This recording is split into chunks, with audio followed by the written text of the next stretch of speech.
Good morning, everybody. I thank you for, tuning in this morning.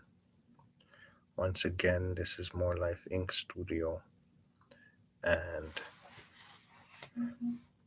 I just came on this morning live just to talk to my viewers simply about the famine that's taking place in the world. Now, this morning, before we get started, I would like for you to like, comment, and share this video. Now,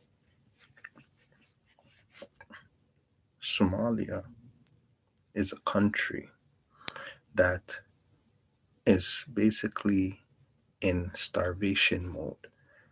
What that means is there's a lot of children, there's a lot of people who cannot eat food simply because the country is under so much, you know, famine that kids are dying, right? And a lot of times we may say, well, you know, that is the country's problem. They're under, so much war, and basically they need to figure that situation out. But this region or the country of Somalia is under so much pressure that depression is basically enough to, you know, to destroy so much lives. Now, famine is a serious thing because we're experiencing a little bit of famine, in different countries that is not even in a stage of, you know, of depression. And so the country has not declared famine yet, but is clearly in famine simply because the authorities have not fully, put together a lot of things. So I want you to try to do what you can for the country of Somalia because people do not deserve to die like that, you know, because everybody goes, but in the sense of starving to death, being left on the roadside, um, families being too weak even to bury their children or bury people simply because there is no food. The country is constantly under war, and people, like millions of people, are dying because they're not, receiving enough nutritions for their their body.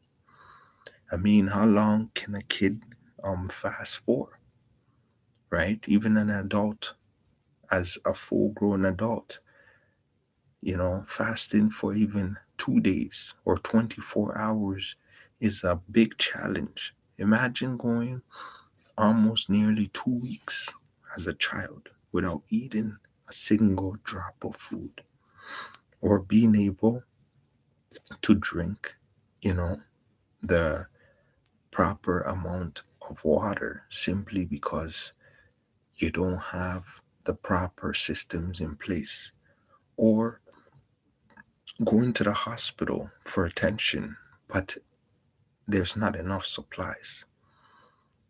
Now, if it's happening over there, it's going to transpire somewhere else in other places.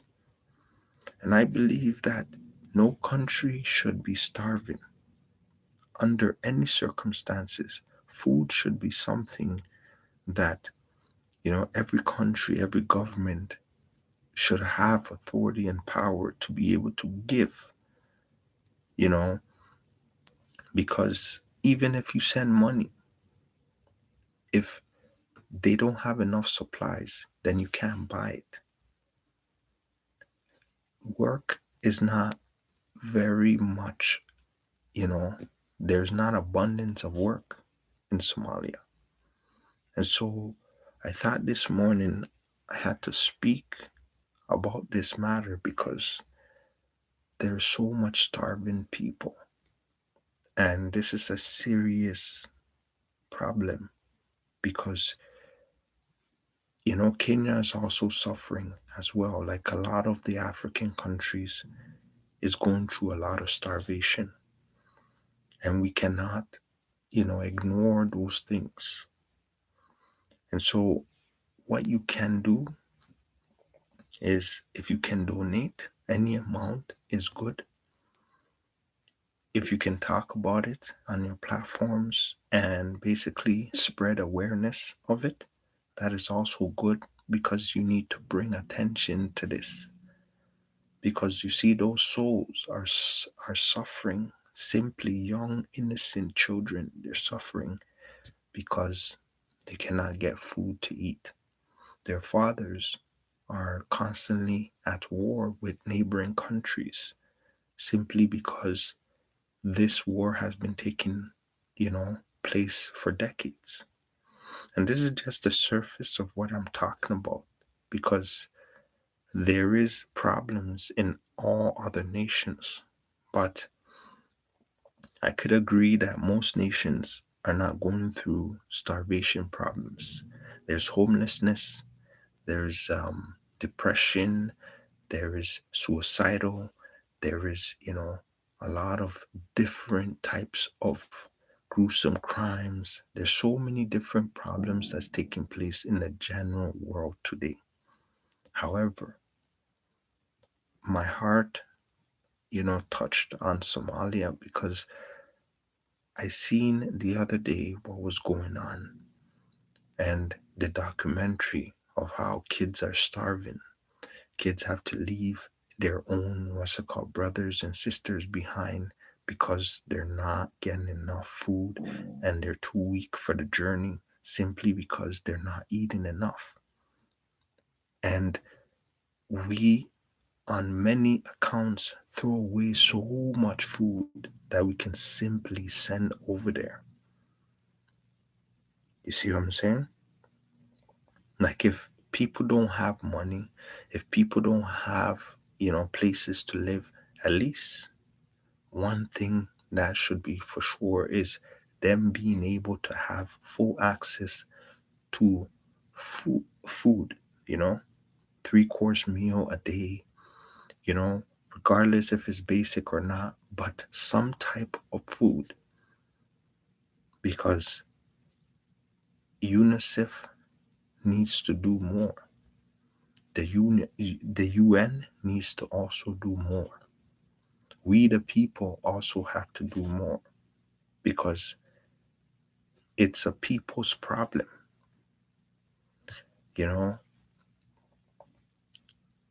what, like a couple of days ago, all the people that have, you know, that have a lot of oil, basically, they control the oil industry. They all gather together. And so that's incredible power. And so that's trillions of dollars in one spot, trillions upon trillions, because they're the ones who control the oil.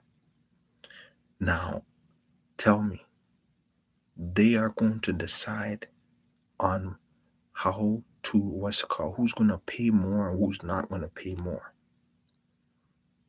And we all know that the dollar is under attack, regardless of if people are, disagreeing or not. But the dollar is under attack.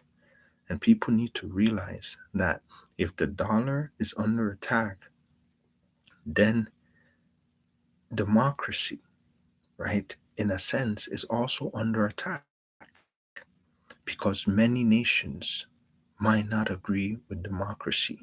However, they probably went with democracy simply because the ruling power, which is the United States and its counterparts, were in control, right? But if they can control the playing field with the resources, that they have, because America's weakness is oil. They don't have access to that. So, what they might do is wage war, because if they're not getting oil, then their counterparts are not also going to get oil. So, it's a change of power. If there's a change of power, then there's going to be a lot of what? Disagreements. Because guess what? The way of life will change, because the ruling power don't necessarily have to agree with democracy. They can do things different. Because why? Because they can provide. They can provide for what? The needs of other people's lives, the way of life for them. The dollar is basically, I was saying, 6 months. 6 months' time, we're going to be looking at a whole different way of how people spend money and where to go. And it's going to be a virtual way, because at the end of the day, right, technology has fully taken over, and it will continue to take over. And we all know all the machines that's being created, self checkout, when you go to facilities, all of these things that's taking place, right? What that means is human beings have to find an alternative way to be able to what? Do things. Because so many careers are going to be taken over by the machinery that we have created, actually. So just think about these things that I'm saying. Countries, children are starving, and they're dying of starvation. They're dying of malnutrition. They're dying of not being able to, what's it called, get services in the hospital, even though they make it there. They don't get saved. Now is the time that you you basically balance yourself and find stability in your spiritual life.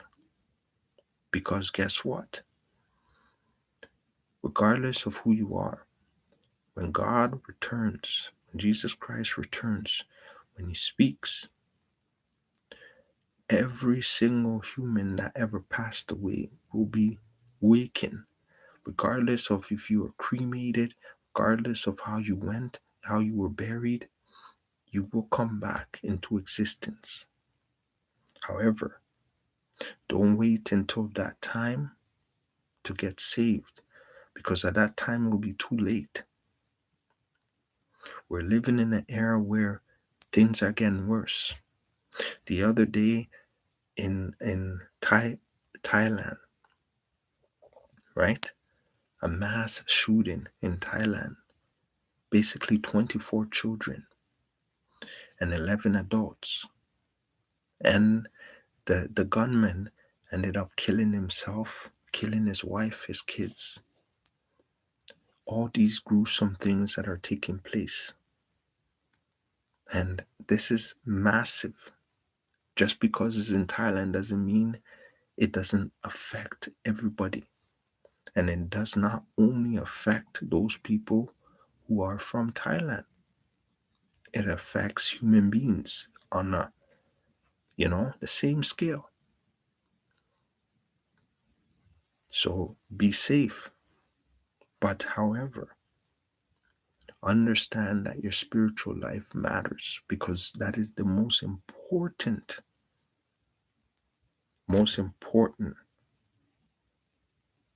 job you have.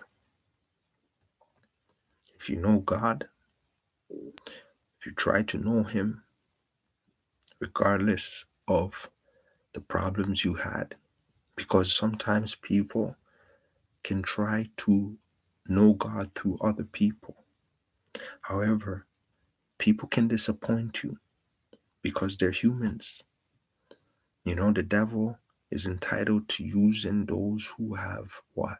Evil thoughts, evil desires, evil movements. human beings, those who sin. If we all fall short of the grace, that means we all have capability of sinning. That means we sin. So nobody is perfect, especially humans. We are not. So therefore, we need forgiveness, right? We need the grace of God. However, you on a personal level need to understand that you're already in what? In a mess. However, give that mess to God so that God can then rearrange that and say, well, yes, you went through a lot of problems. However, you did not stop at trying to get to know me, and you did the best you can, because we encounter problems every day. There's global problems, there's domestic problems, there is all kinds of problems that take place. So, what are you going to do as a person if you pass away? Because people are going, whether you're a celebrity, whether you're a politician, whether you're your average Joe, doesn't matter. There's no exemption. Things happen, but on your account, would would you have prepared yourself in order for you to be in good standings or a good position where God can say, yes, I do know this person. Yes, I do know this nation. Think about it.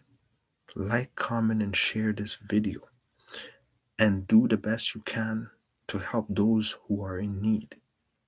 Whether it's the voice that you use, whether it's the post that you post, whatever you can do that is in your heart that you're able to do, do it. Thank you. Have a great day, and bye now.